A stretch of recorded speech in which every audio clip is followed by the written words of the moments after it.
And I hope you will not fail the people of Manila.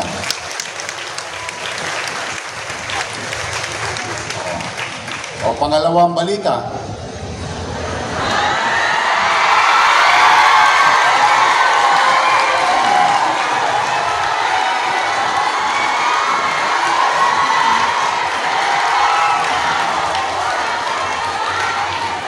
Ang pangalawang balita, may pasok bukas. Thank you, Director, sa ating mga kasama sa MSW, sa mga magulang ng mga mag-aaral natin sa daycare at mga teacher natin. Good morning. Unang-una, siyempre, natutuwa naman ako na si Director J ay talagang napakasipag at 10 na mga kasamaan natin sa social welfare. Tapos yung mga teacher natin sa daycare, napupuyat din kayo pag may aberya. Balita ko, tumutulong din kayo. Well, on behalf of the people of Manila, thank you very much sa serbisyo ninyo. I love you too.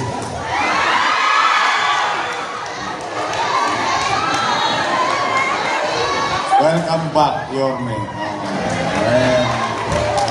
Alam nyo, ang early education, lalo na yung mga bata, yan yung transformative portion ng isang tao. Andyan ang mahalagang pamumuhunan ng pamahalaan sa ating mga alagang bata o ginagabayang bata. Kaya napakalaki ng halaga ng partisipasyon ninyo in formative years ng ating susunod na generasyon. As like, katulad ng mga sinabi ng ating mga nakakatanda sa atin, kung ano ang tinanim mo, siyang aanihin mo. Kung ngayon, tayo ay mamumuhunan ng mainam, masinop at episyente sa ating mga alagang bata, pagdating ng araw, sila ay mga mamamayan na magiging magulang, profesional. Okay lang, Jesus is life, ha? Okay, thank you. Thank you.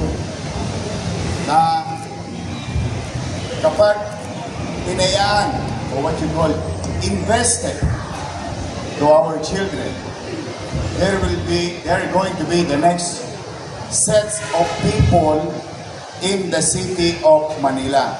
Kaya pagka tayo palpak ngayon, ay malamang palpak ang simula, palpak ang katapusan. Pero pag tayo naging mabuti, magaling, at nagbigay ng tunay na atensyon and resources to our kids today, most likely, with high probability that these kids will be a better citizen for the next generation. Ganyan kahalaga ang pagkagabay ninyo na mga teacher natin sa daycare. Kaya huwag niyong ikikipit balikat yan na para bang wala akong magawa sa bahay. Mag-daycare teacher na lang ako. Para maging abala. No. It is very important for each and every one of you, to our teachers, on what you're going to do today. Yun ang magiging resulta bukas. As you all know, napansin nyo ba? Nagbago ang administrasyon pero walang tinanggal. May natanggal ba sa inyo? Exactly. There are two things that politicians should spare easily. Dapat. Healthcare and education. dapat yan ang huwag papasukan ng politika. Now, we opted for you to stay because we believe in you. And I hope you will not fail the people of Manila.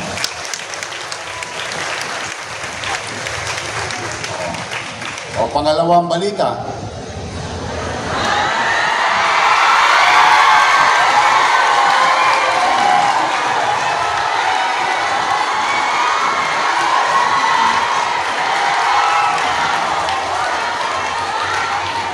Ang pangalawang balita, may pasok bukas.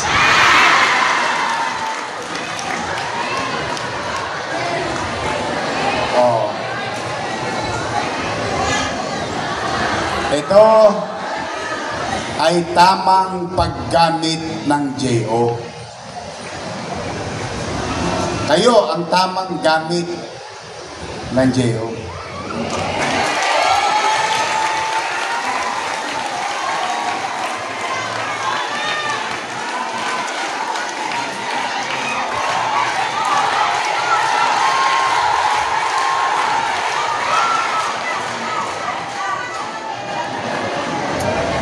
Hindi ba parang masakit din para sa inyo? Birili nyo araw-araw, may 10, 15 bata kang inaalagaan, 20. Ha? Lahat ng konsumisyon, 40, 50, yeah? 60. Tapos, aawain ka pa minsan ng nanay. Ikaw naman, di ba? Eh, kahit yung mga president natin ng mga daycare, inaaway din ang kapwa nanay eh. Tapos mababalita mo, yung isang JO natutulog lang.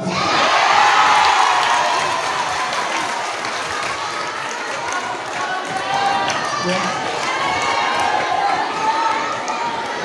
Tapos ang liit-liit ng daycare mo, di ba? Lahat ng Natasha, Chinchang Su, humuhula sa'yo pagkatagalan.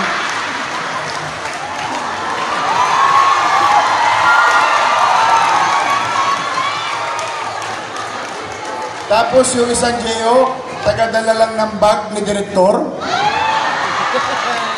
Wow! Sana all! Di ba? Kaya yung binabanggit ko sa inyong pagiging mainam na pamahalaan is to make use of whatever is left, ano man ang natira, magamit sa tamang gastusin. At ako, hindi ako manghihinayang kahit every 6 months, every year, i-renew ko kayong lahat. At least, pag umikot ako sa community at may daycare, pag dungaw ko, nandun yung teacher. Ang masakit, yung JO, wala. Yan lang. Nowhere to be found. Tulog sa bahay. Huwag kayong mag-alala. Kinatay ko na yung ganong sistema. Under my watch, every single cent, sisinupin ko. O, ngayon, pangatlong balita.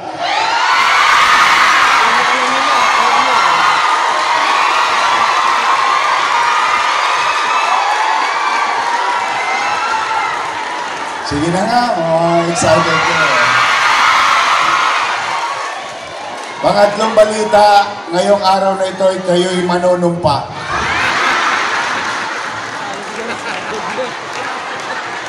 Okay na. Pang-apat na balita.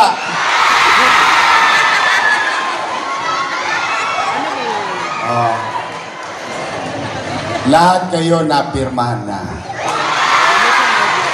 So, anong ibig sabihin? Anong epekto nun? Yorme, baka naman.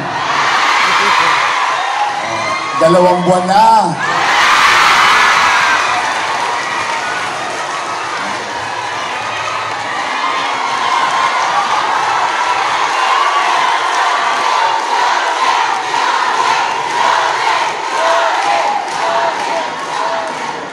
Huwag kayong mag-alala. sigurado na may sweldo kayo. Ay, Kahit na mahirap, talaga napakahirap, ayaw ko lang magdrama-drama sa inyo.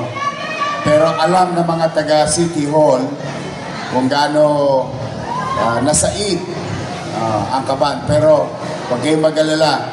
As like what I have said a while ago, katulad na nasabi ko na kanina, we will invest in our children in the city with your help.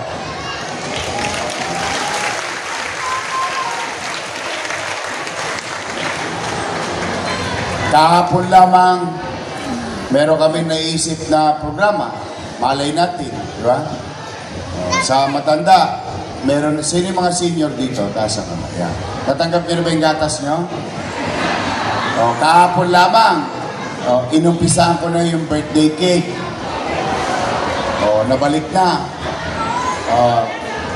Ngayon, magsisimula yan yung panahon na naupo ako. So, July 1, may birthday, July 2, 3, 4, 5, 6, hanggang September, hanggang December 31 na. Next year, January 1, 2, 3, 4, 5, 6. So, lahat ng pinangako ko sa minamahal kong senior citizen, spoiled sa akin yan, mga lolo't lola ko, mga nanay tatay ko, lahat na nawala sa kanila, ibabalik natin. Unti-unti. Unti-unti. Ngayon, kayo naman, galingan ninyo, ha? Galingan nyo lang. Yun lang ang hinihingi ko sa inyo. Wala akong ibang hinihingi. Ako naman, bilang sukli, pipilitin kong magbuti sa gobyerno.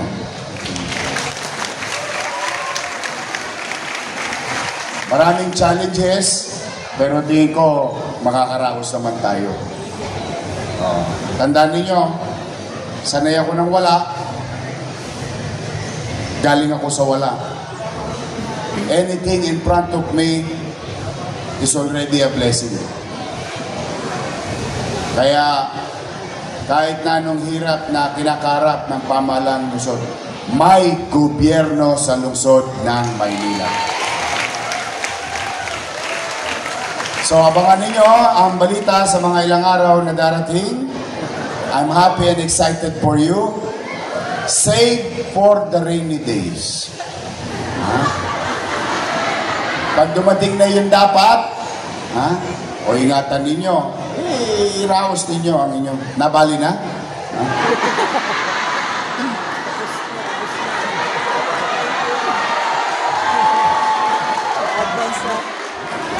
advance na sa tindahan. Ba't yung binali? Sigurado ba kayo marirenew? Hindi. Wala. Basta ako. Andyan kayo. Matagal na experience ninyo. I believe in you. You can utilize your experience para imolde Good morning, mates. ang ating mga batang Maynila. So muli, congratulations. And if I may put this to right perspective, welcome ulit sa gobyerno ng lungsod ng Maynila. You are part of the team. You are part of the government. You are part of delivering services to our people. You have my full trust and confidence sa bawat isa sa inyo. Mag-ingat kayo, pagpalain nawa kayo ng buong may kapal. Sabay-sabay, Manila! God first. Thank you.